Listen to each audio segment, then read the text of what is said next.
I wanted to be the best, so I practiced. I knew I could excel, so I studied. I dreamed I would be a champion, so I sacrificed. It took some time for me to see that the process, the grind, would extend beyond the playing fields and outside the four walls of my classroom. I was too busy putting in the work to see that the grind, everything the fan doesn't see, was shaping me into the adult I would become, into the role model I wanted to be. The process didn't end when I graduated, when I became a champion. My story was just beginning. Ladies and gentlemen, welcome to the 2017 Academic All-America Hall of Fame induction ceremony, presented by Cosider. This year's class includes an Academic All-American, as well as an NCAA Division II All-American in volleyball, who led her team to 4 NCAA tournament appearances. Recipient of an NCAA postgraduate scholarship as a senior, with degrees in physics, chemistry, and biomedical engineering. From the University of North Alabama, Dr. Rachel Price Bell. A 4-time All-American fencer who won 2 national championships and finished her collegiate career with an individual record of 305 wins and 1 loss. She went on to hold positions with the United States Olympic Committee and was the first female president of the United States Fencing Association. Currently the president of Valencia College in Orlando, from San Jose State University, Dr. Stacy Johnson. A 2-time NCAA champion women's soccer player, 3-time All-American, and NCAA Today's Top 8 award honoree. An Academic All-American as a junior and senior, a member of the United States Women's National Team, and 3-time Olympic gold medalist. From the University of North Carolina, Heather O'Reilly. The Academic All-American of the Year in 1999, who led her team to the school's first NCAA Women's Final Four National Championship. The Wade Trophy winner and Naismith College Player of the Year, a Phi Beta Kappa inductee, and current head coach of the Vanderbilt women's basketball team. From Purdue University, Stephanie White. And the recipient of this year's Dick Enberg Award, a 2-sport standout who earned Academic All-America honors as a football player in 1959 and was a 2-time All-Conference selection as a baseball player. He returned to his alma mater in 1995, serving as its chancellor for the next 15 years. From the University of Mississippi, Dr. Robert Khayat. Please welcome your host for this evening from ESPN, Rece Davis. Good evening, everyone, and thank you so much for allowing me to be your MC for this occasion. Again, this is my 7th year being the MC for the Cosider Academic All-America Hall of Fame ceremony, or as I also like to call it, the 7th year of dealing with my inferiority complex and wondering what exactly I've done with my life compared to all of these people. It's a wonderful night that Cosider has been so gracious to allow me to be a part of for the last several years, and Dick Enberg also including me in this. And I always get a lot of enjoyment out of this evening, and if you haven't been involved in this ceremony before, you're going to hear stories tonight of truly remarkable people who have made a huge difference in the world in addition to their considerable achievements on the athletic field, and that's what you do when you get a Hall of Famer. You saw all of the red carpet honorees tonight. All of them will be up here individually in just a little bit, and we'll visit with them. And later on this evening, Robert Khayat will be up here with Dick Enberg, and they'll have a conversation as he is the 2017 recipient of the Dick Enberg Award. Now, before we start tonight's ceremony in full, I'm pleased to introduce this year's Cosider President to welcome all of you on behalf of the organization. Please join me now in welcoming the Associate Director of Athletics for Communications at the University of Central Florida, Andy Seeley. Andy?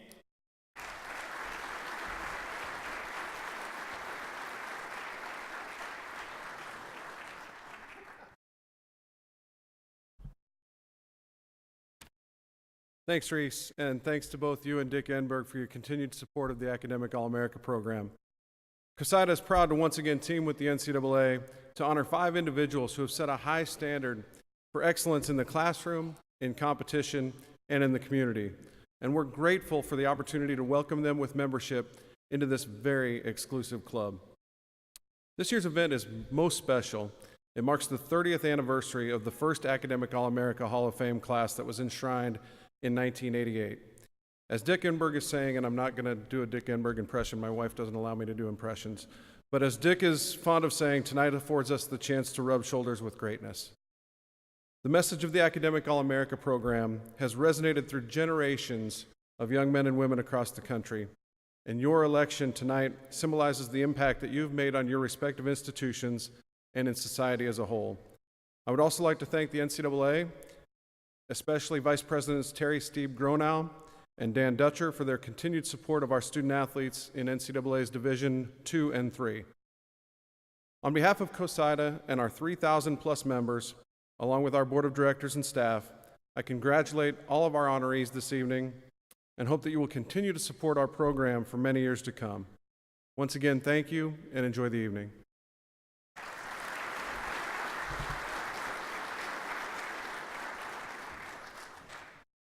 Thank you, Andy.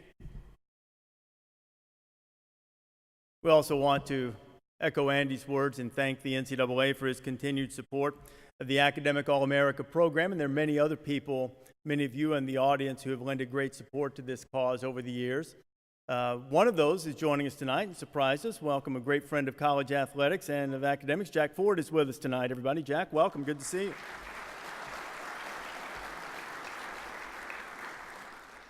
Wednesday afternoon, Cosider will bestow the Lester Jordan Award, which is presented to an individual for exemplary service to the Academic All-America program for the promotion of the ideals of being a student athlete. The Jordan Award was established in 1994, and it's named for former SMU Sports Information Director Lester Jordan, who founded the Academic All-America program in 1952 and paved the way for countless student athletes to be recognized for their achievements on the field in the classroom now for more than 6 decades. This time, I would like to recognize this year's Jordan Award recipient, who served as a member of the Academic All-America Committee for nearly 3 decades as both a district and national coordinator. Ladies and gentlemen, let's all join together and congratulate the 2017 Lester Jordan Award recipient from Penn State, Jeff Nelson. Jeff?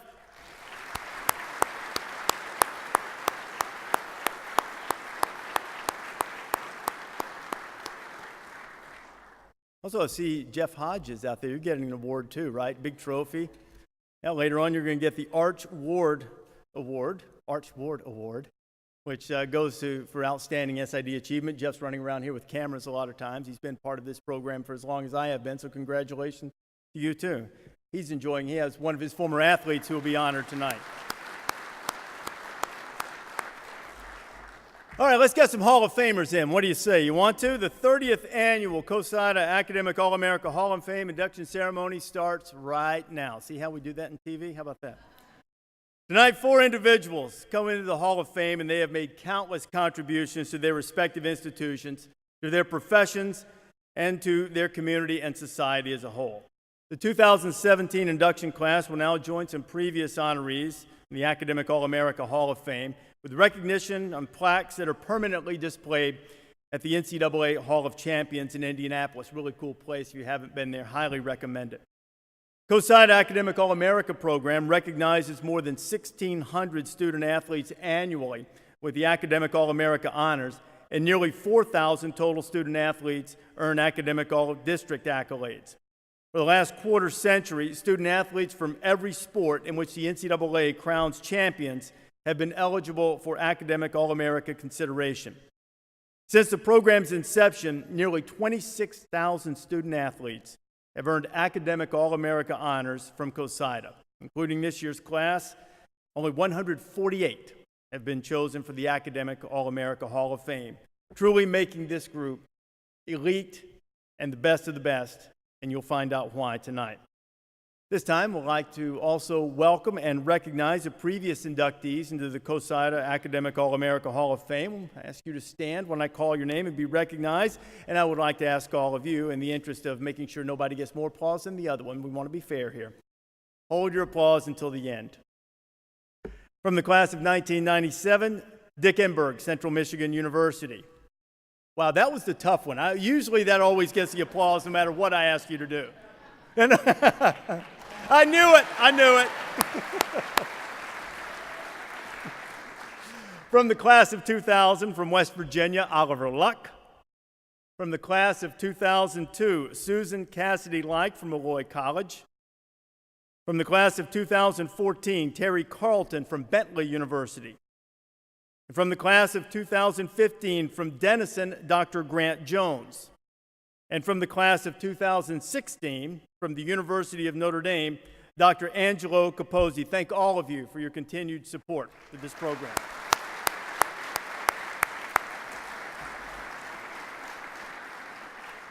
I think one of the things that the inductees tonight will learn is that there's a great fraternity among all of you with the accomplishments of being in this Hall of Fame. And fortunately for me and my few years here, it has extended that you guys have sort of adopted me, because I in no way, shape, form, or fashion would be in any type of academic athletic combination Hall of Fame. But about 3 months ago, my son was seriously injured in a baseball game. And during the course of his recovery, after he kind of got out of the woods, we had some questions about how to go about the rehabilitation process. And first guy called was Dr. Grant Jones, and he was absolutely tremendous in helping me, and I wanted to publicly thank Grant for that. Thank you.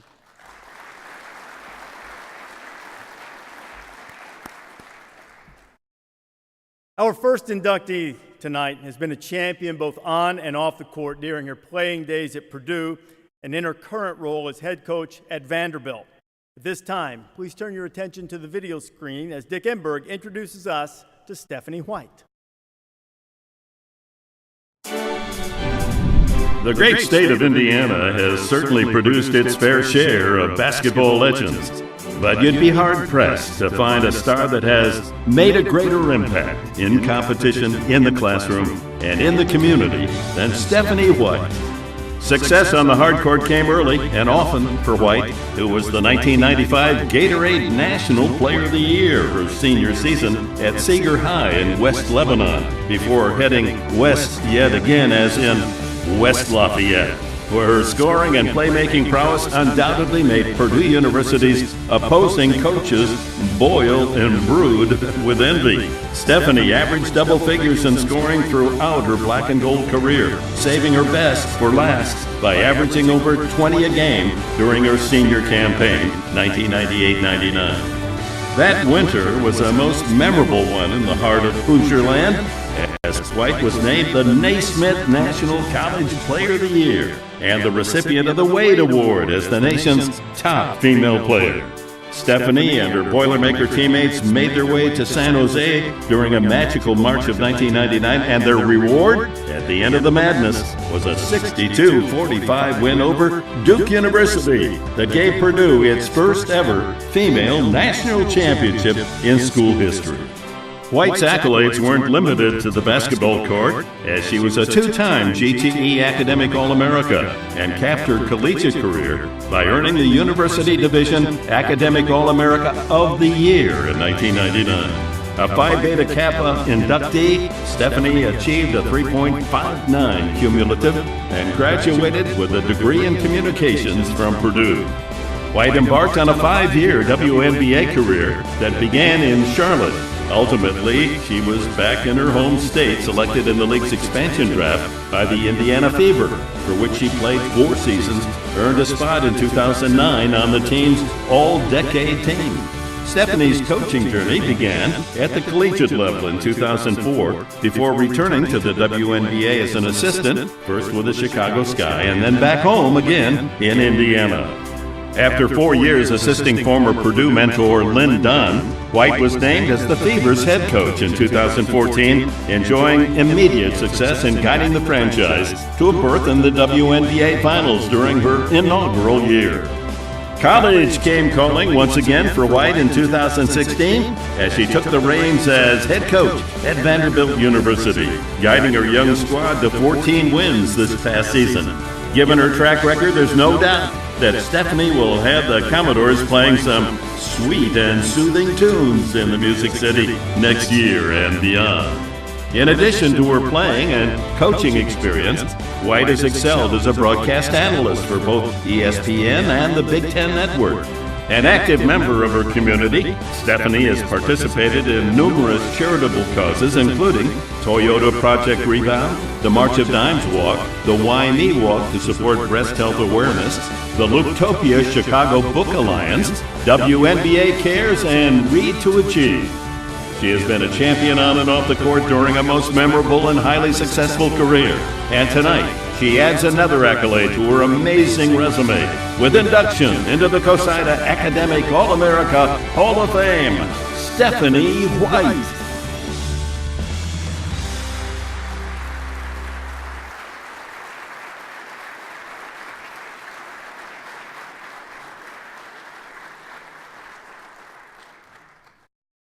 I like this format better because there used to be that awkward moment where I had to stand up here and we figured out what to do with the award and we took a picture and I didn't need to be in the picture and it was kind of awkward. So I like this that you got the pictures done early. Yeah, this is great. Hey, we boilered up 2 years in a row here now with Drew Brees and you. When we heard all of that on the video, you've won a ton of awards. What was it like when you found out about this one? Shock. I think really honored and humbled.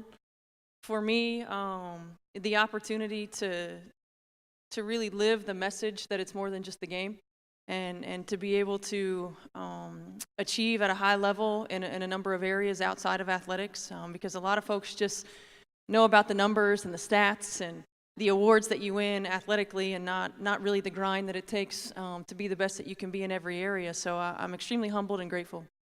What is it about your time at Purdue do you think that helped set the stage and give you a foundation from which to excel? Well, I think first and foremost, utilizing our resources. I had an amazing academic advisor in Sue Ofterhide. We had incredible resources around us and structure around us that allowed us an opportunities to succeed on the floor and off. And as a student athlete, it was important to take advantage of those resources. And it does take a village. And me growing up in the community that I grew up in, and then that continuing that family atmosphere at Purdue really gave me as a student athlete an opportunity for success. Now, when you were making your decision to go to Purdue, it came down to Purdue and Vanderbilt. Is that correct? That's correct. Okay. Vanderbilt's your current employer. Purdue Yep. is your alma mater.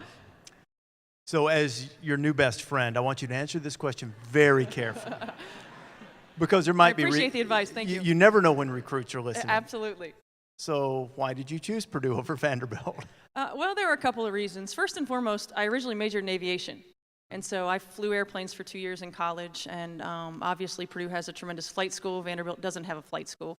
And then the opportunity for me to continue my career with the people who essentially helped raise me. And for them to be able to watch me play, to be able to accomplish something at home was really important and really special. And those same people are still coming, now they're coming down to Nashville and watching our teams play. And we know their kids and their grandkids, and in some instances, their great-grandkids, and it's really been an amazing experience. I want to go back to the whole flying airplanes thing. Yeah. What was the most, you actually piloted the airplane? Oh, yeah. Okay.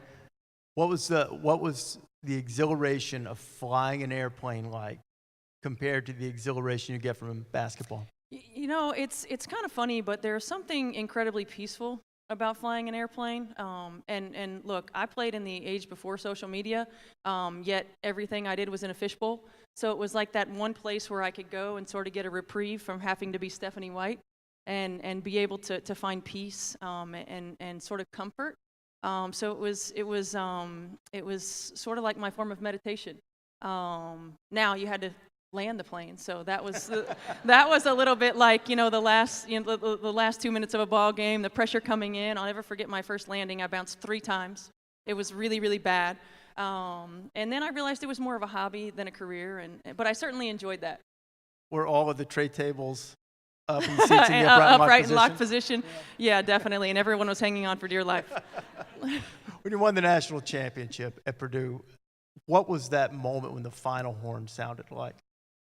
It was one of those times, growing up as a kid, you always do the countdown, 3, 2, 1, we scored, we won the championship. And it was a little bit of relief in a sense that I felt like all of the hard work that we had put in as a group, that I had put in as an individual, paid off.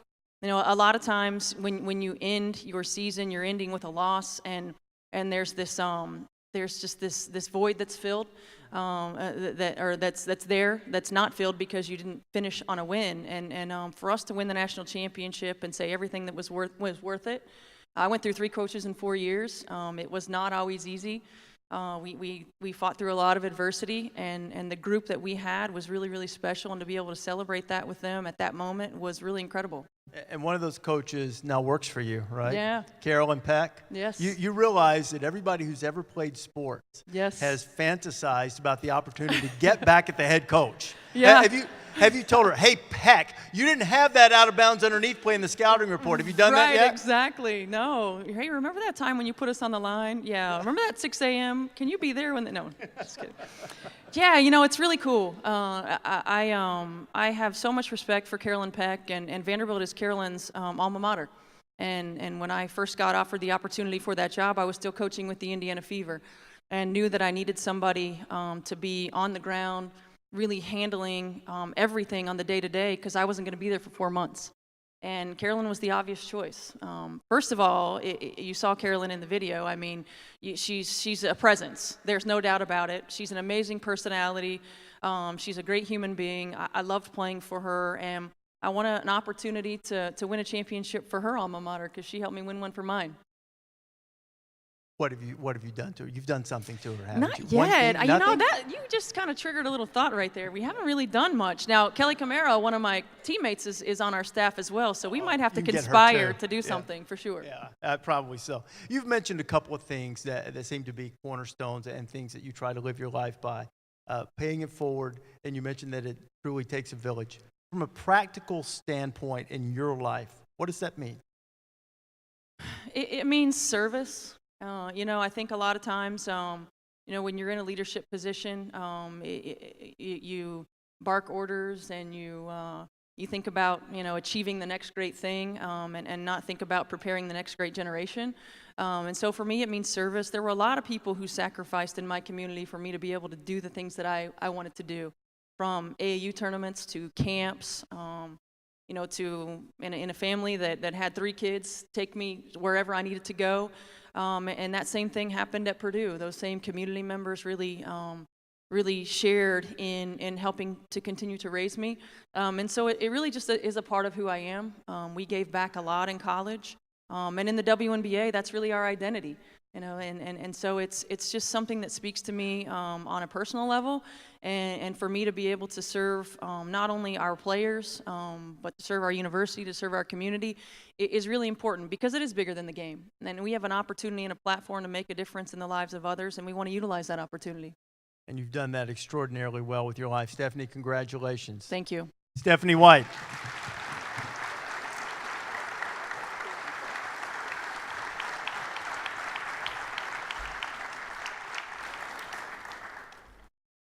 See, I told you that was pretty impressive, huh?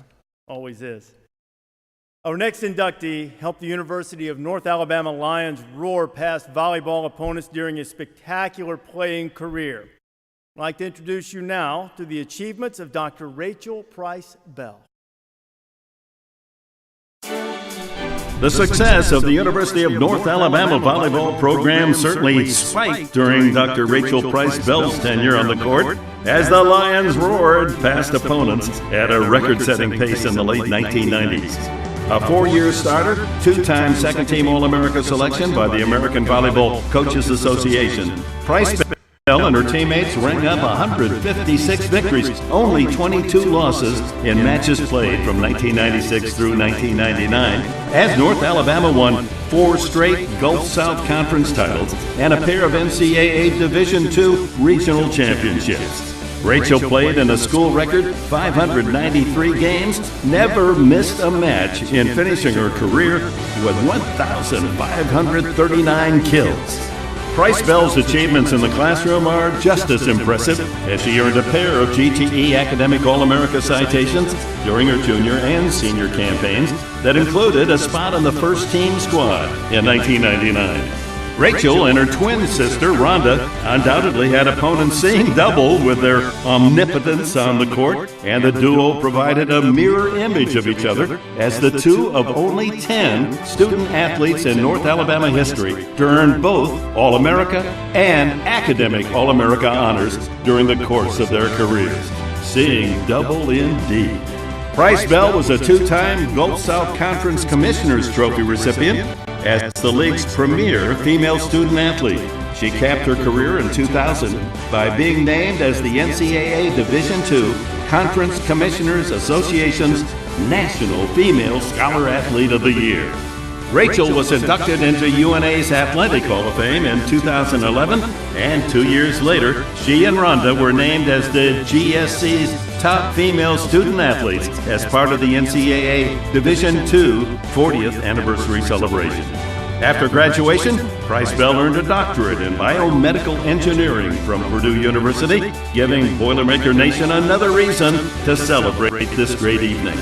Rachel and her family reside in West Lafayette in the shadows of Purdue's campus, and she is currently employed as a clinical project manager while remaining an active member of the community. The price was certainly right for North Alabama volleyball back in the day, and the many accomplishments in academics, sports society, and community ring true tonight as we welcome into the Cosider Academic All-America Hall of Fame, Dr. Rachel Price Bell.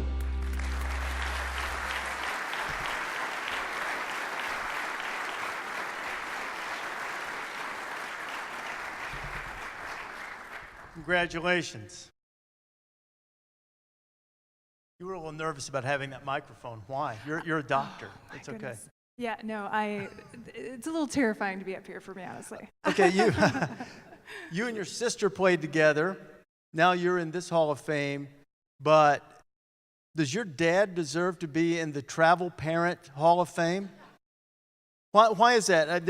They told me to ask a question about how many oil changes your car needed in a single year. Well, I have to say, so my twin sister, obviously you saw a lot of pictures of her, but there was also my younger sister played volleyball with us as well at UNA, and so it was a family affair, and Dad really got into it. I mean, my mom as well, but Dad was the one who drove down. He was there, I believe, for every single home tournament that we had, and a lot of the away tournaments as well, and probably many of the just games on the weekends as well. I have to admit, oil changes, I'm not that sure about how many oil changes there are. I have to admit that I go off of the sticker, and we actually, and that's it. We actually threw a rod, I think, at some point for not destroyed our car in college because we forgot to get an oil change. So I'm going to stay away from that, but Dad deserves for sure a Hall of Fame award for being one of the best supporters of me and my sisters during our volleyball career at UNA. You can't go off the sticker because the Jiffy Lube people are trying to rip you off and make you come in like every 2,500 miles or something. So don't just go off the sticker. Well, it's good then I ignore the sticker.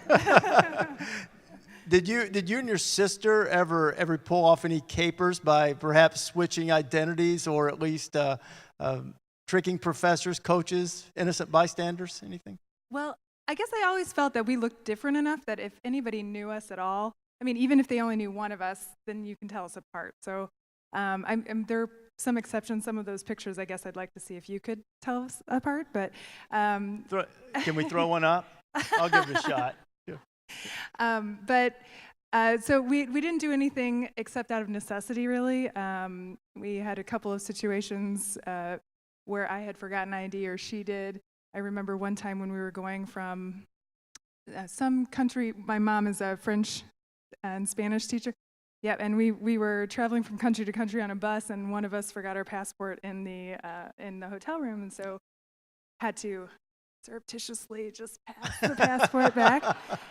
I will have to say, my sister, she did me a huge favor though one time. I think it was freshman year speech class, which again, public speaking is a little terrifying for me, but our first speech was a getting to know you speech, and so we were supposed to tell the class about ourselves, and she really stepped up. When I asked her if she would come to class and pretend she was me and start the speech for me, she did it. So that was a fun one. You said start, but did you finish it then? I did. I came in the middle, and that was when I let everyone know that I am a twin, and that's part of who I am. So that's an A+, by the way. I think I did get an A on that one. That's really Ron good. deserved the A on that one, for sure. Coming from Indiana, now, being from the Shoals area as I am, I'm fully aware, though many of our friends out here might not be, that the Garden of Eden actually was in the Shoals area on the Tennessee River. So I can understand why you would wind up at UNA. What brought you from Indiana to North Alabama to pursue your volleyball career? You know, it was one of those things that it just really, it's not what you know, it's who you know. And I just had a lot of blessings in my life where people were able to help me get to where I needed to be. And my high school volleyball coach, Amy Beckham, happened to know the tennis coach at Wayne State, where Matt and Jeff, my coaches at UNA, had previously worked and knew that they had moved to UNA and were looking for some players. They were able to get us a tryout, and I guess the rest is history. Yeah, I would guess so. and from there, you went on to Purdue, and we're very Purdue heavy so far tonight in the program. We are. What is it about Go that? Boilers. Boiler up. What is it about that? This is like better than Biggie Swanigan tonight. So what is it about the Purdue community that's so special to you? Well, I have to say, growing up we were in the region in Indiana, so although we consider ourselves part of Chicago, I think, half of the graduating class that were going to college went to Purdue, the other half went to IU, which I know Dick Enberg also went to IU as well, so we've got representation there. My mom and dad also graduated from IU. And so, it was something where I've heard a lot about it. I've been able to visit a few times. I went to a volleyball camp here when I was, I think, in 9th grade. And when I came here, it just felt like home. My husband and I moved to Illinois for a couple of years, but it just didn't feel like home. And so when we moved back, it's just been a fabulous place. I think part of it is that it is a college town, and you have a lot of opportunities for change, and there's just a lot of life with the college students coming in, year out, and you've got a lot of opportunities for different shows and things like that. I really enjoy the atmosphere and the campus, and so it's definitely, I think I've been there longer now than I've been anywhere else in my life, and it feels like home. Your career is one of the most accomplished for any athlete in any sport in Division II history. Is there a point in that career that feels like maybe it carries a little more significance, weight a little more in terms of what you were able to accomplish? That's a tough one. I feel like there's a lot of things that we were able to do. I think I didn't realize it at the time, but my freshman year, there were 6 new freshmen and I think 3 transfers. So it was a very, very new team. And there weren't a lot of expectations when we started, but we were able to come together and really, be good at what we did. And I don't think I even realized at the time how good we were at playing as a team. I remember there was a point at which I thought, even if we're down 2 games and 12 points, I still feel like we're able to win this if we play the best that we can. And I think that was a turning point for me. It was something that I really felt like I was a part of something big. It was nice. Obviously, you've accomplished so much in your professional life as well.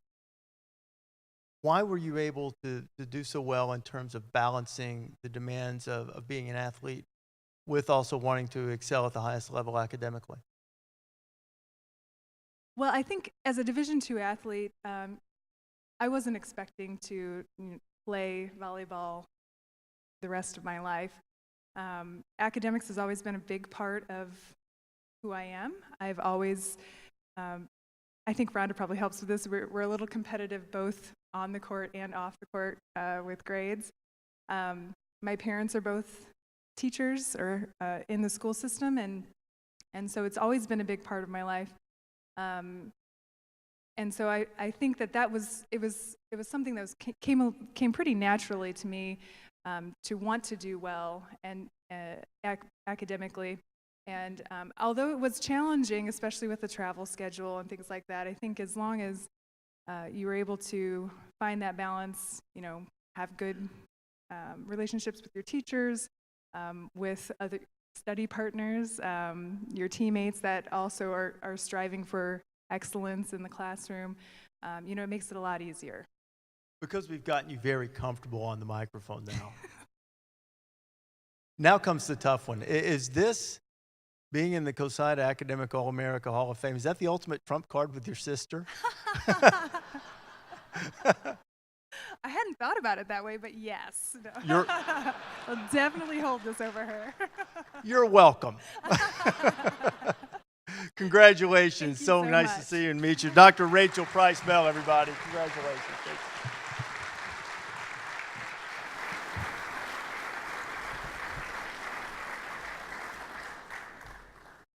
She and I could have spent a lot of time talking about the garden spots on the Tennessee River there, but if you go, just call Jeff Hodges. He'll tell you all of them. A number of years ago, Cosider instituted the honorary category to recognize outstanding student athletes who almost certainly would have been academic All-Americas had the program existed in their sport at the time they were competing. Previous honorary inductees have included the late John Wooden, Supreme Court Justice Byron Whizzer White, Dr. Donna Lopiano, Nancy Hogshead Makar, and last year's recipient, Dr. Angelo Capozzi from Notre Dame. Our next Hall of Fame inductee is a pioneer in the sport of fencing, who first enjoyed incredible success at San Diego State before embarking on a brilliant international career as both a competitor and administrator. Please direct your attention to the video board as we introduce you to Dr. Stacy Johnson. As a highly respected educator, Dr. Stacy Johnson has helped countless young men and women during her career to chart a course for higher education success.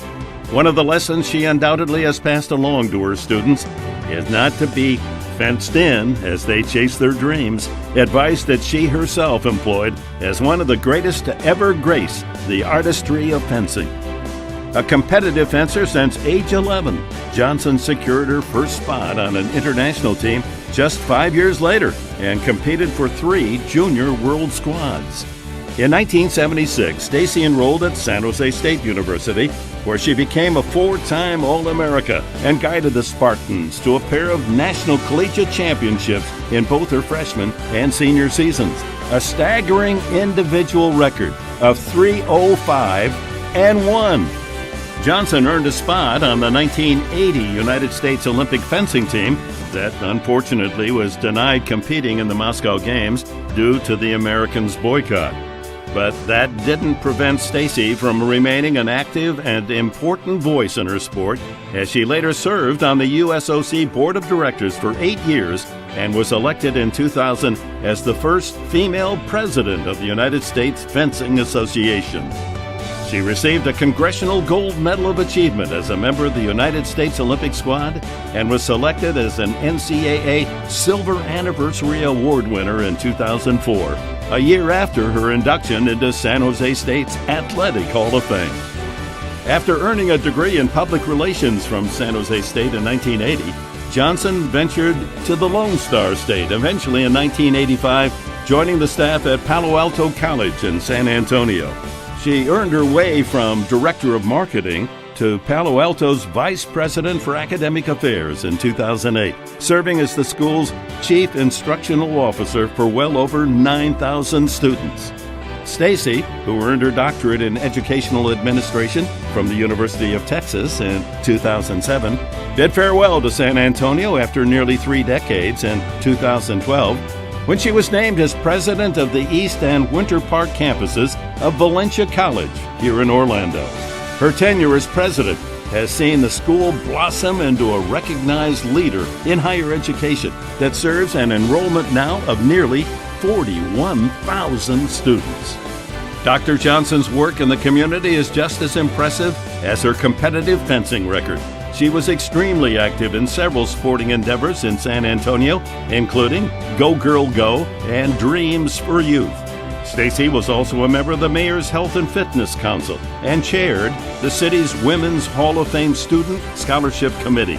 And she continues to make her mark in other charitable and civic causes in the Orlando area. With a competitive fire that burned brightly under the Spartan sky of Northern California, she foiled the hopes of San Jose State's opponents during her great career. And tonight we are honored to welcome our first fencing athlete into the Cosider Academic All-America Hall of Fame, Dr. Stacy Johnson.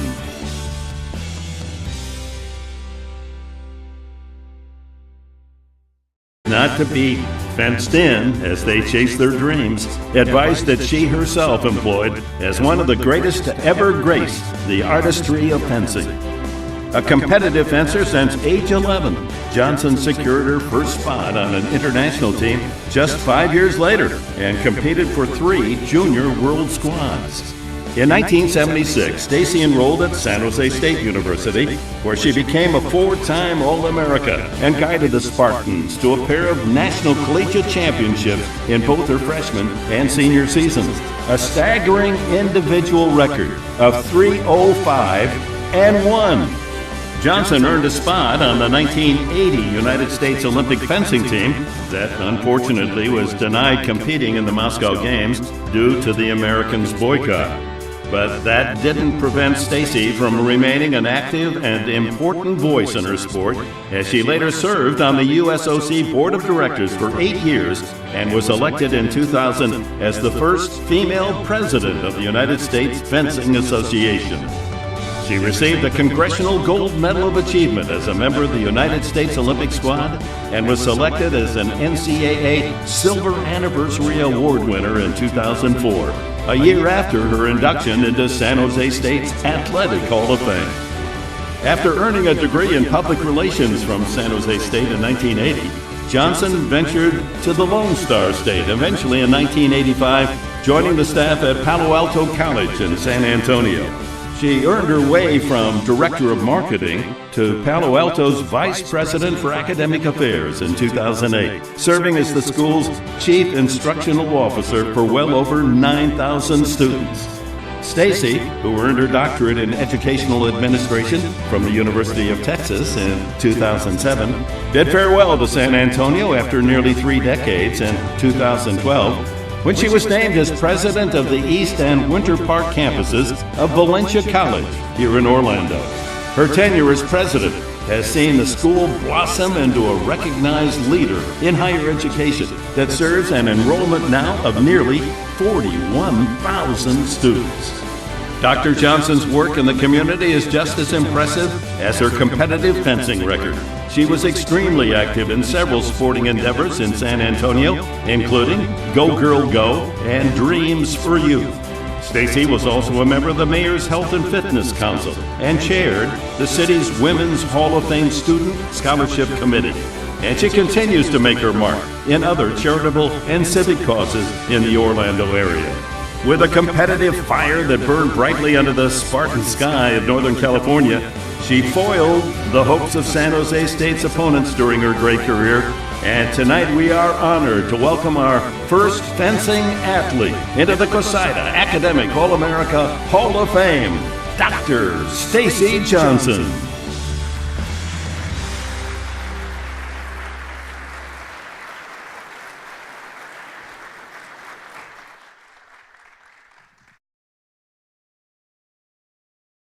First, I want to make sure there is no connection to Purdue at all, right?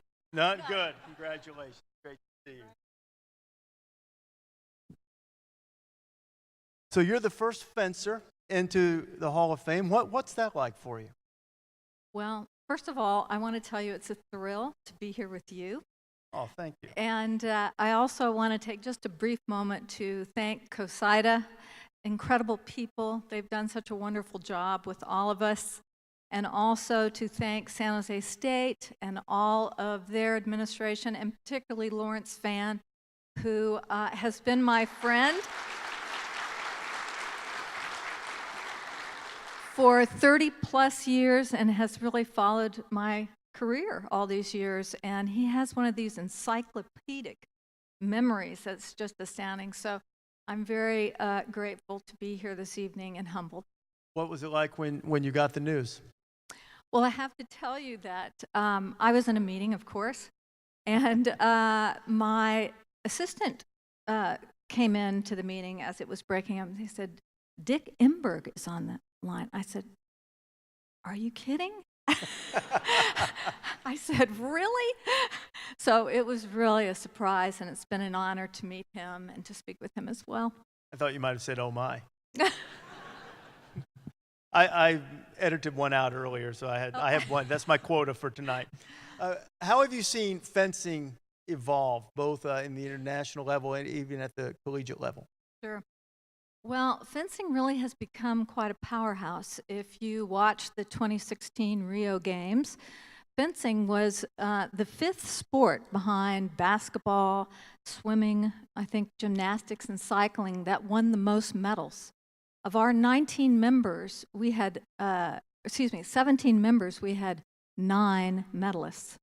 So we are doing very well. We have 2 number 1 athletes in the world right now, and we're looking pretty good for the Olympics ahead. So fencing has grown. We're in 47 NCAA institutions, and we have a very strong program and also a great administration. Don Anthony is our president, and Chris Ekron is our executive director, and they do a great job for us. Your career competitively was highly successful. You started when you were 11 years old, I think. You had an early coach who made some tweaks. Tell me about that. Well, I started fencing because of a sport called modern pentathlon. I don't know if you're familiar with that, running, shooting, riding, etc. And I rode horses and met the pentathletes, and they asked me to come and keep score. And there was a French fencing master who gave lessons on the side. And so I went to take lessons, and about the first 3 months, he just was exasperated. And he said to me, I was fencing with my right hand, he said, "You couldn't be any worse. Let's put it in your left hand." And when he did, it just unlocked my brain. And of course, what I realized is I had gone to Catholic schools when I was younger, and they, made me write with my right hand. But I was really, I think, a lefty, or at least ambidextrous. And so it was very important for me, and it really helped me, I think, throughout the rest of my life. Was it instantaneous? It was almost instantaneous that I had better control and better dexterity and feeling, and my body wanted to go that direction too. Well, when we see, aside from the Olympic Games, I mean, you'll see fencing, or it's not really fencing, but sword fights or something that's very swashbuckling and the way it's portrayed. Does it bug you to see it like that, or do you like it the way it's in the movies or in cartoons or something? Well, Princess Bride. Exactly. That's what I was thinking about. I didn't want to say. Do you like that movie? That was great fencing. Yeah. Really? Yeah. Yeah. There's a lot of our folks have helped, obviously do stage combat, etc. But it all originates, of course, from some of the basic form. So it's fun. 305 and 1. Do you remember the 1? Well, I just want to tell you that the 1 was a coaching error.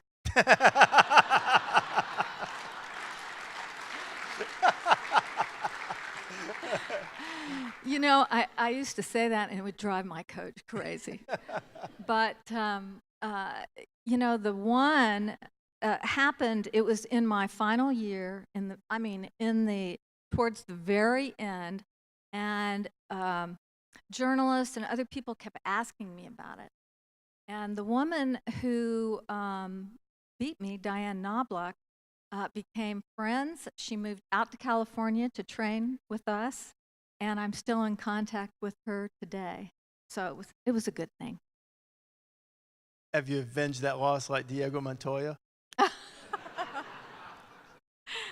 No vengeance needed. No, not. No. I was envisioning maybe like a Rocky Apollo private thing. Nothing. No. Nothing. It was kind of a relief, because it was done. It was Yeah. over. Yeah. Yeah, they always say that we always have that debate with undefeated teams. Is it good to finally get that off your back? When you found out that you wouldn't be going to the 1980 Olympic Games, what was that like for you? Well, it was very painful, but I immediately became involved with Anita DeFranz. And Anita DeFranz at that time, and I'm sure many of you know Anita, was the head of the Athletes Council for the U.S. Olympic Committee. And I joined with her against the protest. I spoke in different places across the country against the boycott. We wore buttons that said, we're here to make sure this never happens again. And through that experience, I became really an athlete's advocate. And I then started to work within my own sport. I then represented us on the U.S. Olympic Committee's Athletes Advisory Council and started my own journey through the sport. I was an international referee, one of the first women to do that, and then chair of the International Committee, a vice president, and then president. So although that was a very painful moment, and quite frankly, as many of you know, we didn't have a normalized Olympic Games until after Los Angeles, right? So in Los Angeles, the Russians and the Eastern Bloc boycotted us. So I don't think boycotts are very good for athletes or for the Olympic movement. But I learned a lot, and I learned how to take action to try to help others and to represent others. How often do you work out fencing right now? No. Ever?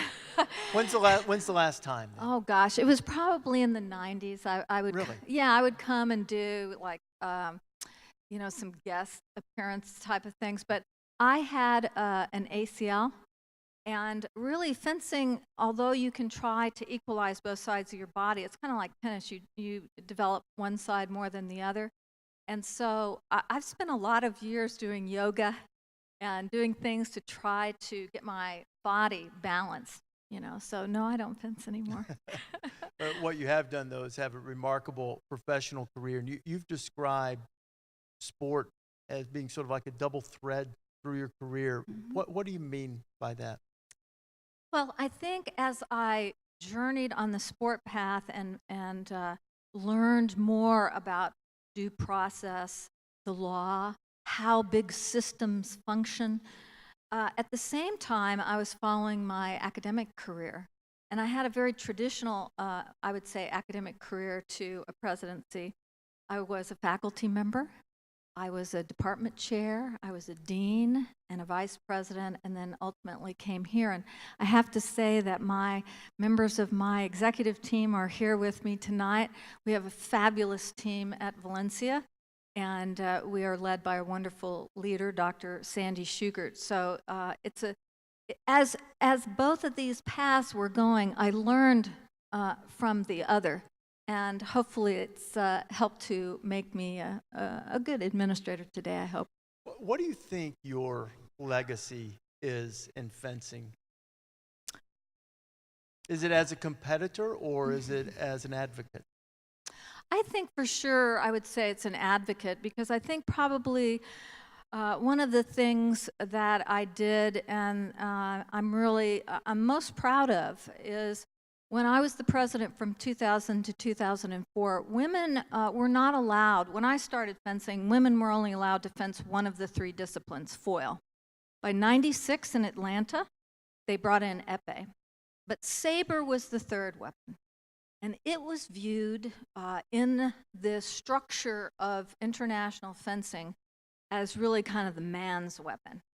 And the people who were in leadership were often from this weapon, and they did not want to give women equity and have them be able to fence saber. So when I became president, I took it on that I was going to try to get this through before Athens. And so I organized the Pan American countries and other countries that I knew would support us. But I knew it was going to be very difficult, and it was. And we only won by 7 votes, but we won. And women fenced on the program in Athens for the first time, and our American women, Mariel Zagunas won gold, and Seda Jacobson won bronze. And I was so happy.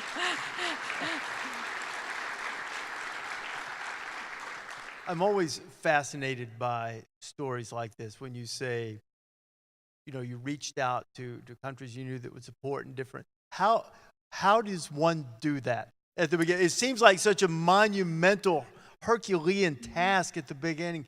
How does one get that done? Well, one thing's for sure, you get interpreters. And I think, you know, my writing helped me because I had to both do a lot of communicating in writing, and then any of the opportunities that we had in regional meetings. The U.S. Olympic Committee assisted us through their international grants.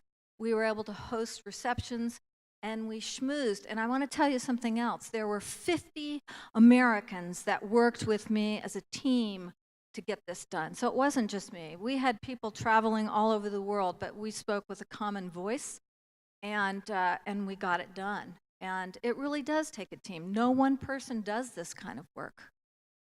Got a room full of schmoozers in here, so they know how to get that done. Stacey, congratulations. So nice to meet you. Congratulations.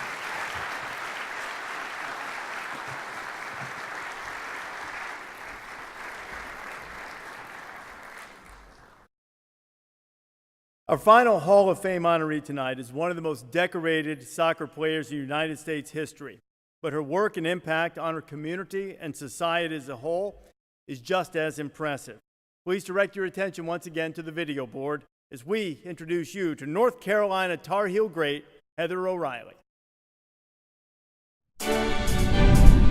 It's safe to say that Heather O'Reilly has certainly collected her kicks as one of the best soccer players the world over the last 2 decades, and her lasting impact on her sport and community have made her a shining example for generations to come. O'Reilly had opponents of the University of North Carolina back on their heels throughout an amazing collegiate career that was capped by 2 national championships, 2003 and 2006. That was under legendary head coach Anson Durrance. She ranks 11th on the Tar Heels all-time scoring list, 167 points, 59 goals, and 49 assists. And the 3-time All-America received an NCAA Today's Top 8 award following her senior season. O'Reilly's high marks weren't limited to the Chapel Hill soccer field, as the education major earned a pair of academic All-America honors. That was during her junior and senior seasons at North Carolina. She was also one of the university's most active participants in giving back to the community through her involvement with such programs as Get Kids in Action, Carolina Dreams, and Adopt a Classroom.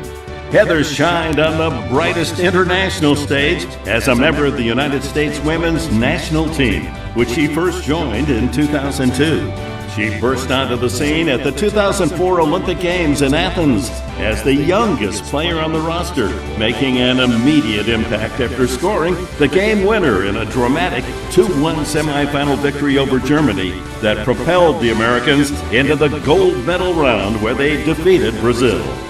O'Reilly, who has well over 200 international caps during her career, played in 3 Olympiads and a pair of FIFA World Cups, 2007 and 2011, in which the U.S. claimed the respective 3rd place and runner-up spots. With 3 Olympic gold medals to her credit, Heather retired from the national team last year as the 8th most capped player in United States history, and she's also tied for 5th on the USWNT career assist list with fellow academic All-America Hall of Famer Julie Foudy.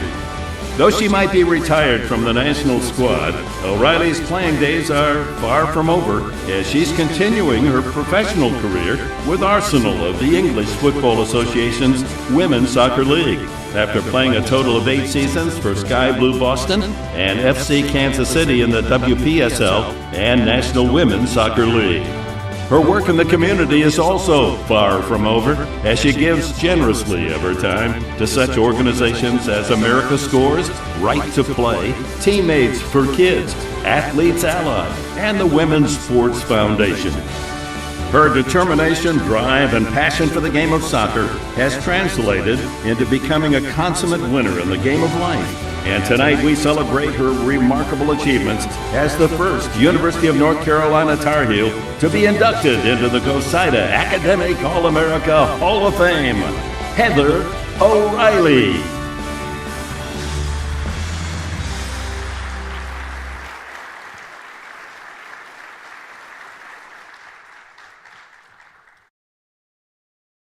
Heather, congratulations. Welcome. Great. Wonderful to have you. Have a seat. So you played first at North Carolina, one of the great dynasties in the history of sport, in any sport. What makes North Carolina so special to you? Well, we've heard a lot about Purdue tonight. I know that everybody here really loves their school.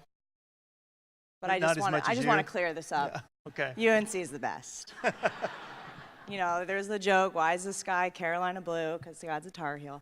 So I love my school. Our athletic director currently, Bubba Cunningham, is here tonight. So he knows how special that community is. And for me as a young player, I dreamed of playing at University of North Carolina. And I remember my recruiting trip to this day, Anson Dorrance sitting me down as this like wide-eyed 17-year-old, and we were overlooking the soccer field, and I just felt it. I felt that it was my home, that I belonged there. I wanted to be part of one of the best dynasties in college sports or in sports in general in America. And Anson Dorrance was an incredible mentor for me and still is today. And I love the school so much that I've moved back to Chapel Hill. I live about a half mile from campus with my husband, Dave. We have a Carolina blue golf cart. We're one of those Tar Heel freaks. And no, it's just a special place, and I'm really grateful that I went there and made meaningful relationships there, and it's a big part of my life today. Yeah, your husband was a lacrosse player, but he was a lacrosse player. Was he a lax bro? Was he? He was a lax bro, but he kind of, he broke the mold with that stereotype. He's a very smart guy. Actually, in the second row, there's two very handsome Daves. One is my husband, and the other one is Dave Losey, who's I love Carolina, and I think that's the best, but I actually love Dave Losey, and I think he's the best SID in the room as well. So I know there'll be some battles for that, but thanks, Dave, for your support all these years. Is that why Dave Losey likes you better than he likes your husband? Yeah, I mean, there's been a stiff competition for affection from Dave Losey because he was the SID for the women's soccer team along with the men's lacrosse team. So he saw this young relationship blossoming, and he's been our friend through the years. But he actually sang, Dave, my husband, is Canadian, and so for his senior day, Dave Losey sang the Canadian national anthem at Dave's senior game. And I can't say that he did that at mine. But he is here tonight, and he told me that he really loves me because he's missing the Tony Awards live. And anybody who knows Dave Losey knows that that's a really big deal. So I'm really grateful that he's here. And yeah, so I think that shows that I get the little bit of the edge over my husband. Yeah, probably just a little bit. Dave, do you think who's going to win the most Tony Awards? Okay. I haven't seen that one yet. I've seen a few things. Is it? Oh. You mentioned the recruiting trip that you had with Coach Dorrance. What's the most memorable experience once you made the decision and once you were playing at North Carolina with him? Well, I was very fortunate to have a lot of remarkable moments, I think, at University of North Carolina, but it didn't start off all that well at UNC. I actually broke my leg the summer coming into Carolina. So, All-American in high school, a lot of hype going to Carolina. I come in and I can barely run. And it was my first major injury in my career.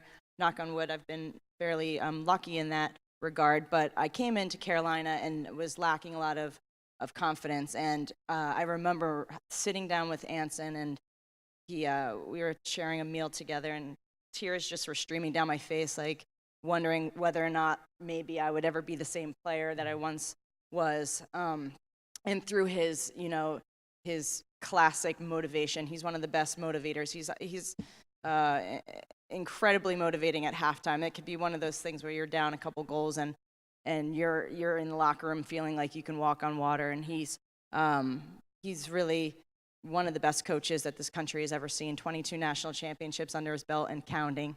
But he really kind of took me under his wing early on as a freshman, able to get back obviously from that injury, go on to win the national championship that year, and that following summer be part of that 2004 Olympic gold medal winning team with a lot of my idols such as Mia Hamm, another former Tar Heel.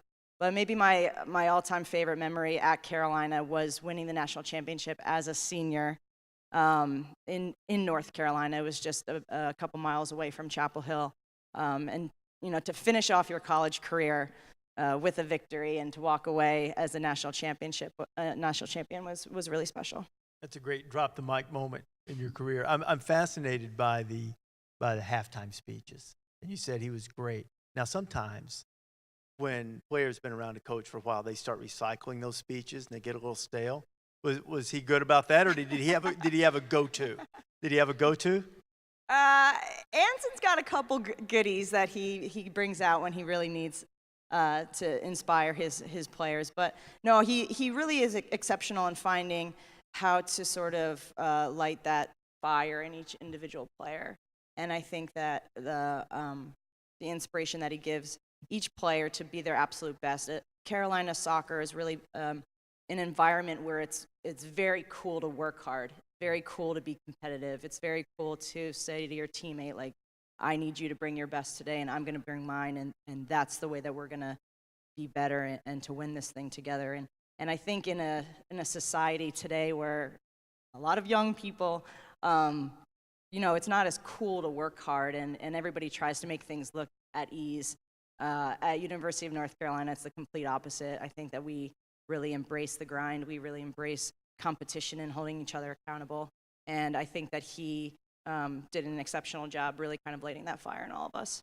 That served you well in your extensive international career, about more than 200 caps. All of those huge tournaments, World Cup, Olympic, we think we know, but we really don't. What is the one thing in terms of the intensity that you can't really know unless you've experienced it? That's a great question. I mean, of course, playing in the Olympic Games and playing in World Cups, you certainly know that it's a big deal. But I think we're so well trained, and everybody here has probably played in big games, that you can't focus on how big the competition is. And I think whether it's UNC or the U.S. national team, some of our training sessions and our inter-squad scrimmages, those are more competitive than playing Japan in the World Cup final. That's more of a battle than playing, Germany in overtime, is the way that we're able to sort of push each other. And like I spoke to earlier, how competition is embraced. And I think that really has served not only UNC, but the U.S. national team, which Anson Dorrance has had his fingerprints on both of those programs through the years. So I think that the success of the U.S. team is also in part Anson Dorrance as well. So yeah, I think that I've been lucky to win a World Cup and to win 3 Olympic gold medals, but nothing's done without the time on the training field and when it's not so glorious. And everybody knows that there's some times where it's not very glorious and it's tough, but it's worth it.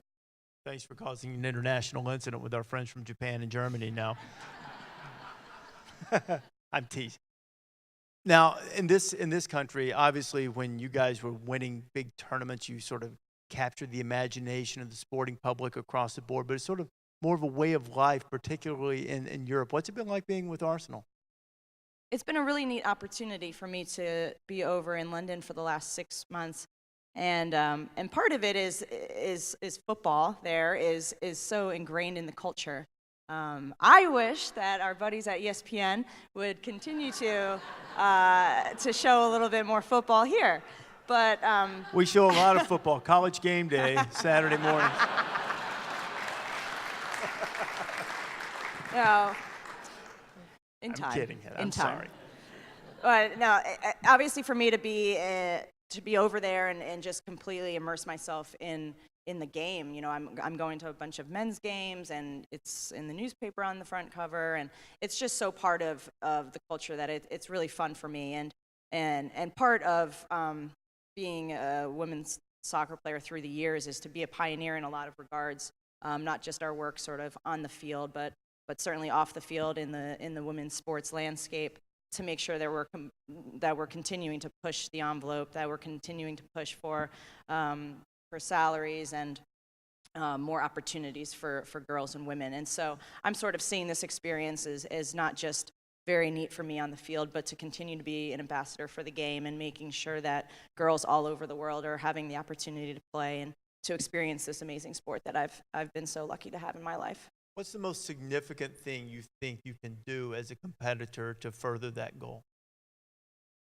Well, I think that everybody sort of has their own skill sets and have their ability to make change in their community, whether it's money, whether it's time, whether it's coaching, whether it's broadcasting. I think that you know, everybody can sort of reflect on their skills and in their sphere of influence. And for me, it's being around young people, and it's making sure that young girls are having an opportunity to play, because of course soccer is the world's game, but not for everybody. And I want to make sure that that everybody's having an opportunity to play, and that's been a really important part of my career. You know, we had the women's national team as a guest on College Game Day. You know that, right? I didn't know that. You did? See, there you go. I'm doing what I can. I was probably busy. Were you? Okay. Yeah. You might have been. You might have been. Heather, great to meet you. Congratulations. Thank you. On being an All-American and a Hall of Famer. Thank you.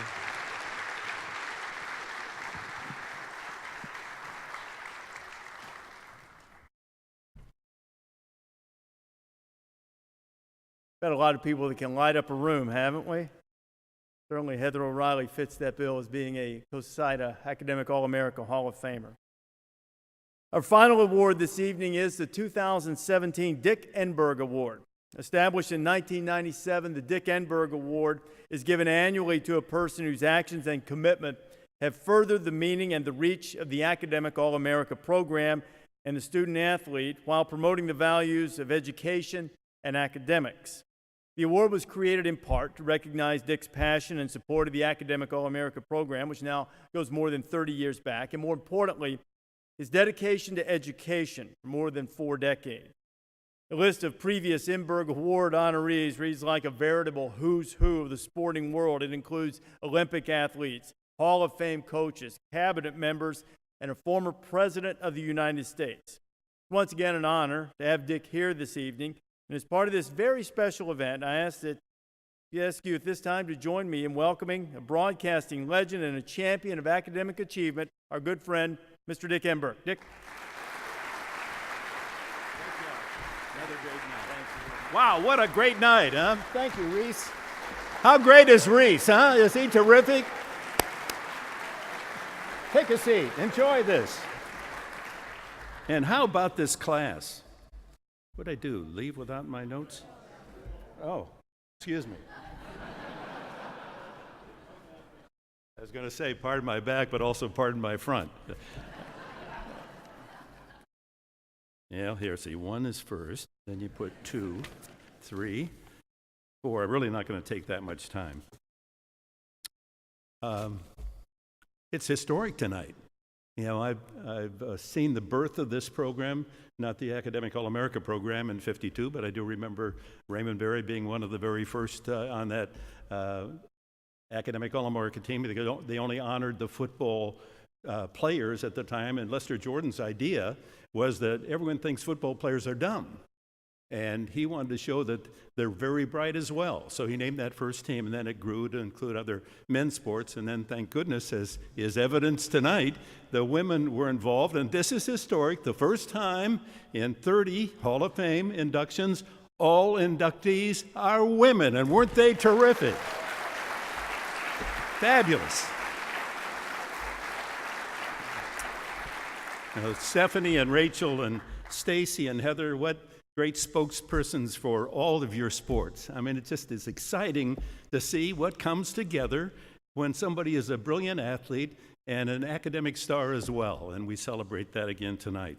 Well, 20 years ago, the Cosider, and I forgot to thank Cosider and the NCAA and your continued support and being the caretakers of this incredible program. 20 years ago, they ran out of people to honor, and we were in Los Angeles. I was the MC, trying to be as good as Rece is, and the night was complete, and I left the stage to join my wife in the audience, and they stopped me in the wings, and John Wooden and Bill Walton were there, and they said, no, you got to go back out on stage. And so I go back out, and they make this announcement that they were going to include me in the Academic All-America Hall of Fame as an honored guest. I'd qualified as a student, but somehow I couldn't convince the committee that JV baseball would work on the athletic side. So that was, to join this elite company of great people was an honor. And they said, oh, don't, and then I started to walk off again. They said, no, come back. We're going to name a Dick Enberg Award each year because there are a lot of terrific potential folks out there who have a commitment to both athletics and academics as you do, and we'd like you, and you're talking about millions of people to select from here, that we'll have an Enberg Award to honor one of those each year. And I'm going to read these slowly because it just boggles my mind to think that these incredible people would need an Enberg Award. I mean, most of them have so much hardware on their mantle, and then an Enberg Award, who wants that? Well, they said yes. Mike Krzyzewski, Dean Smith, I'm rattling off the coaches, Joe Paterno, Pat Summitt, Tom Osborne, and then leaders of our country, as Rece has already indicated, President Ford, Alan Page, a Supreme Court Justice in Minnesota, Reverend Thomas Hesburgh, an icon, Donna Shalala, the current Chancellor President at Miami. And then athletes, Steve Smith, who at the time gave more money back to the Michigan State University than any athlete had given to any university to support the academic center. Jackie Joyner-Kersee, an Olympian. I'm so fond of what she represents, and truly one of the greatest female athletes when you think about all the events that she mastered. Dear friend, her husband was my broadcast partner with the Angels and Myers Drysdale. Andre Agassi, didn't go to high school, was homeschooled as a tennis player, and now he's one of the brightest people you'll ever meet, and I think he charmed us all a couple of years ago, who has started this school for underprivileged boys and girls in Las Vegas, conducting a whole school and graduating kids who, many of them wouldn't even have gone to high school. And last year, Captain America, Roger Staubach. I overuse it, but if I was going to title that list of people, it would have "Oh my" on the top of it. Isn't that terrific? So we continue with that tradition tonight. Gives me pride and pleasure to introduce you to the 2017 recipient. He's a proud son of Mississippi, attended Mississippi, two-sport star, football and baseball, earned his law degree there, became the chancellor of his alma mater for 14 years. What's going on here? And the script says, normally, Rece says, throw it in. Dick Enberg's voice is on the video. What, they're getting rid of me here? What this says here, I've been replaced tonight. The audio of the video you're about to see, a buddy of our recipient who went to law school there, one of the world's greatest authors, he's going to introduce you to our 21st Enberg Award recipient, John Grisham. Anyone know him? John Grisham. A native son of Mississippi, Dr. Robert Khayat learned the importance of giving back at an early age. And as his remarkable career as a leader and educator reflects, this champion for change transformed the University of Mississippi into a world-class institution by showing passion, character, and courage beyond conviction. Robert Khayat has been a part of the Oxford landscape for most of his life. As a two-sport standout at Ole Miss, he earned academic All-America honors on the gridiron in 1959, and was a two-time All-Southeastern Conference selection on the baseball field as a catcher for the Rebels.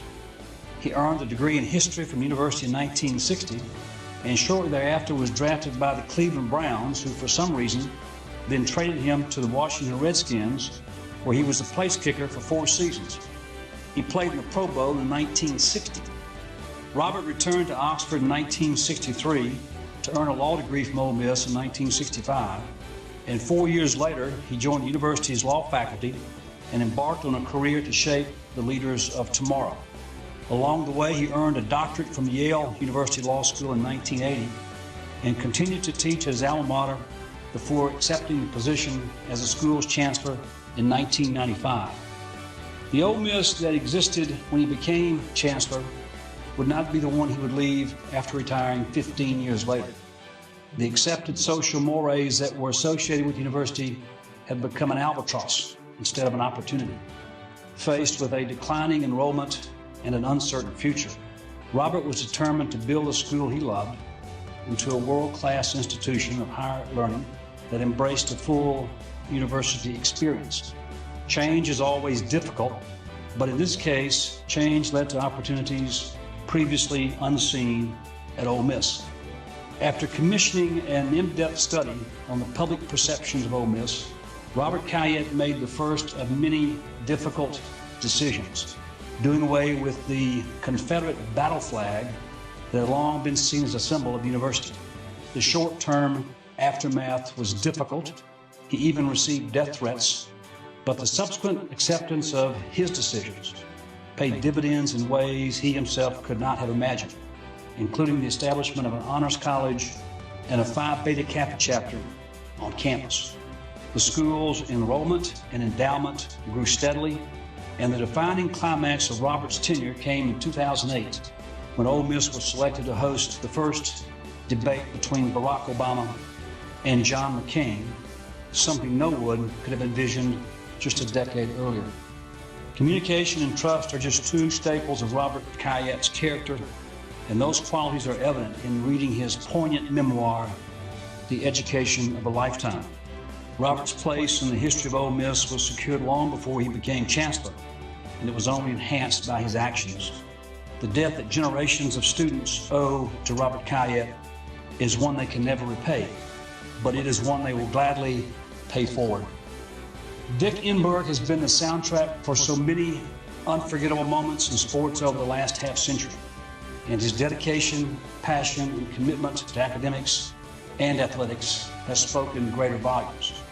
Tonight, as a proud graduate of the University of Mississippi, it is an honor to present to you the 21st recipient of the Dick Enberg Award, my friend, mentor, professor, and sometimes proofreader, Dr. Robert Khayat. Robert Khayat.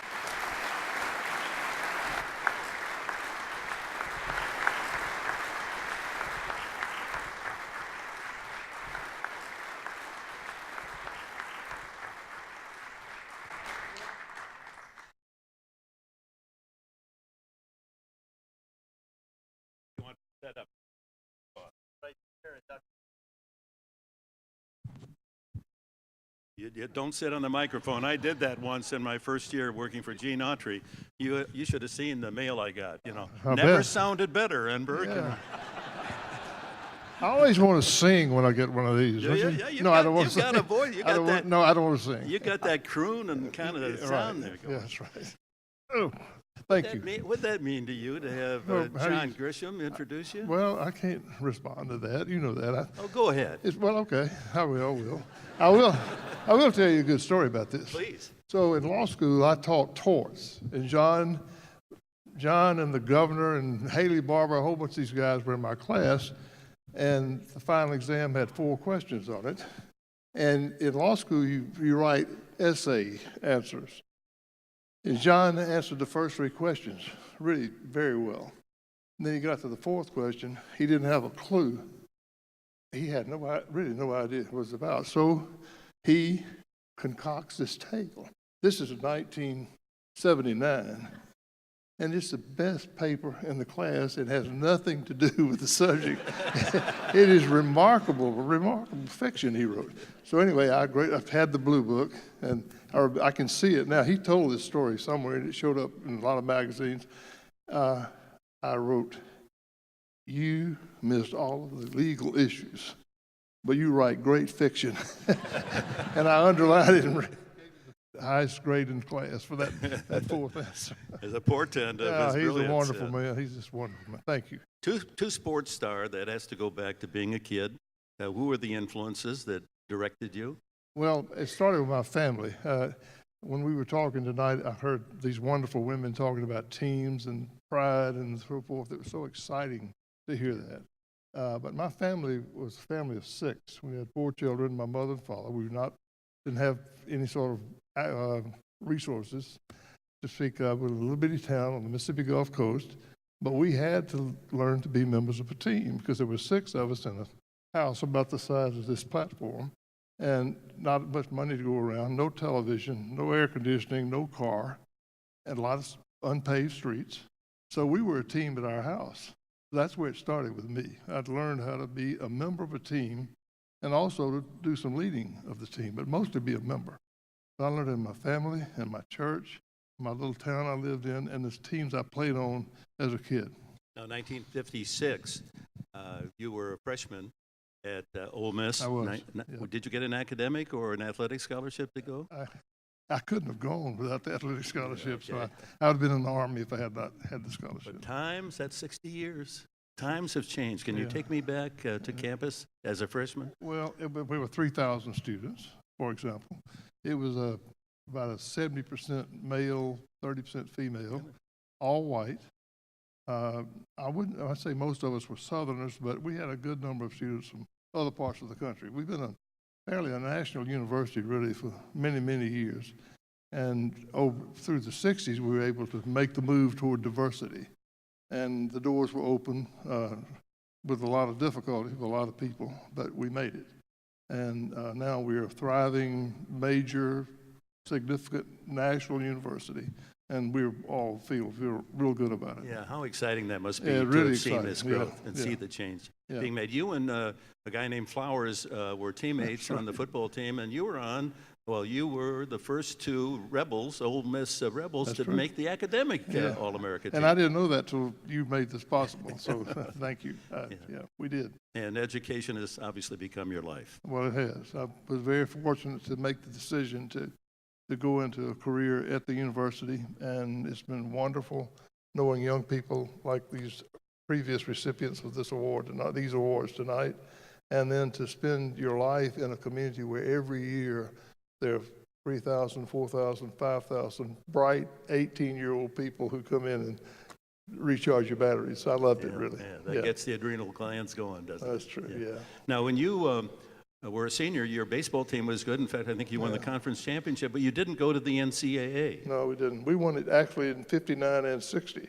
And we were told we couldn't go to the NCAA because there was a possibility there would be black players in the NCAA tournament. They didn't want you to play against black players. And we beat Georgia Tech one year, and we beat Florida the next year for the championship. We had really good players, and we didn't get to go. I'm wondering then, with all the very difficult decisions that you made as a chancellor of your university, the impact that must have had as a young man those days, and how that carried through and coursed through your veins as you made some tough calls. Well, I did, but it was the right thing to do. What we did, I realized that we weren't going to be successful as a university if we did not confront those issues that existed, and one was symbolic, of course. It was a Confederate flag. And we played football and baseball under that flag, and it never occurred to us that it was problematic, but it was. And so when the survey they mentioned that we had at the university after I became chancellor was to find out how we were perceived. And I told the board of trustees when they interviewed me for the job that I wanted, they said, what is your vision for Ole Miss? Well, I almost fainted because here I am from Moss Point, Mississippi, and I'm going to give them my vision for a university. It's 150 years old. So anyway, I did it. And I said, I want us to be and be perceived as one of America's great public universities. And of course, people, then kind of said funny things about what did I mean. I said, I mean North Carolina. Where is she?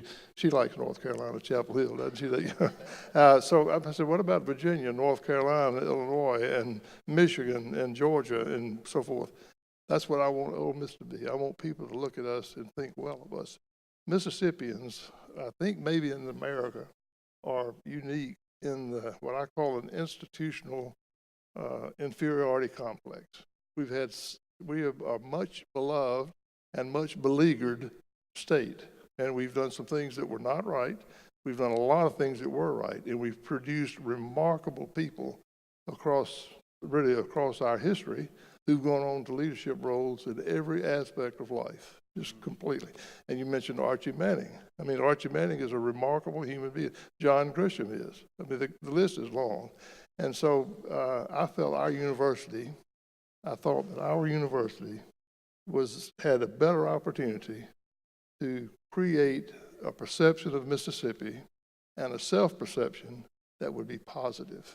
And so we set some really high goals, and we were able to really reach most of them.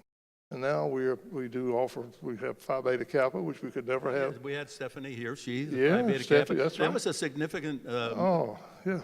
I mean, when you don't feel that you're adequate, an inadequacy. And I love the positive spirit of these women who've come before us to me tonight. And I learned that sort of goal setting in playing sport. Coach Vaught, Johnny Vaught was our coach, and we won lots of football games. And he told us when we were sophomores, Mississippi is depending on you to be winners and to present a positive image of this state. And so we believed him and we did it. And we had really good teams. And Charlie Flowers, you mentioned, he was consensus All-American, great player. I only played in 4 losing football games in 4 years. So you went to the NFL. Yeah, that's right. So I went to the Washington Redskins, and one of the questions asked me as we were preparing for tonight was, what did it mean to you to be traded from Cleveland to Washington? And I was feeling pretty good about things because I'd led the nation in place kicking and that sort of thing. And I was 22 and naive, and Paul Brown wrote me a beautiful letter and told me how they were counting on me to replace Lou Groza. That's right. Yeah, so anyway, I'm thinking, okay. And I picked up the paper one morning in the spring, and I'd been traded to the Washington Redskins before I ever got to. They weren't very good then. No, they were not very good. Well, we won one game that year, but and for those younger people here, everybody's younger, but I'm not. Well, you're not. We're about the same. But for those of you who don't know this, Lou Groza was a sort of legendary kicker as a young man. And he played tackle for Cleveland, great kicker. Paul Brown was a great coach, and I wanted to play for the Browns because one thing that were going to pay me for us then $10,000. So I signed a contract for $10,000, and then I read I'm traded to the Redskins. Well, I get to take that contract with me. So I am the highest paid lineman on the Redskins team at $10,000. So anyway, in the letter that was written to me about this event tonight, it was said, today you would probably be glad to be traded from Cleveland to Washington because all this negotiation goes on and all those dollar bills. Well, it was a disappointment to get traded when I got traded. Final question. Yes, With sir. your educational experience you and your wife and your family have given back to education in every way possible, and that's all been evidenced tonight. What message would you like to give this audience to take home tonight? Well, the message I would give is that America is truly a great country. We have opportunities that nobody else in the world has. We have all this social media and constant media, professional media, and we get a lot of negative news about the country and about individuals and dysfunctional behavior and that sort of thing. But in this country, if you set your goals and you work for them, as we've heard these young women talk about tonight, you can make a difference, and you can make a difference in the lives of young people and in the lives of adults. And you can provide opportunities for people to pursue their interest and become wonderful leaders across the country. And I just think we're so fortunate to live where we live, have the opportunities we have. And athletics is a big part of our culture, as you all know. And we value athletics, and we value the media and the work you've done. I know I've admired you for years, as I've told you. This is about you now. Well, yeah.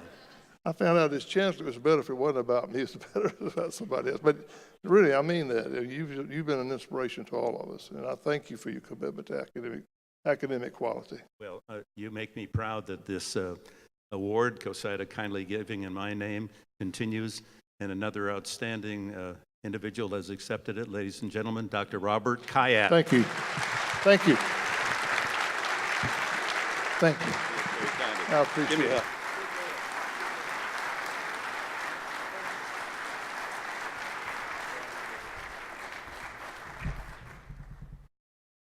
Dick and Dr. Khayat, thank you very much.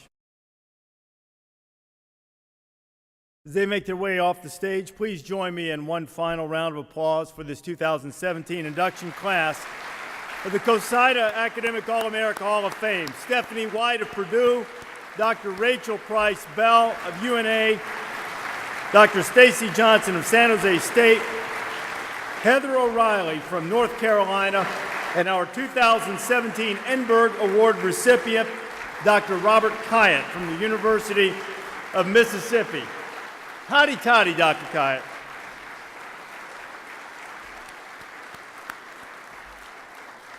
And I want to thank all of you for attending tonight's ceremony from the Cosider Academic All-America Hall of Fame. This is a really special and unique night, and the stories you hear tonight certainly send us out into the next year properly inspired and hoping to be able to make a difference in our respective communities as well.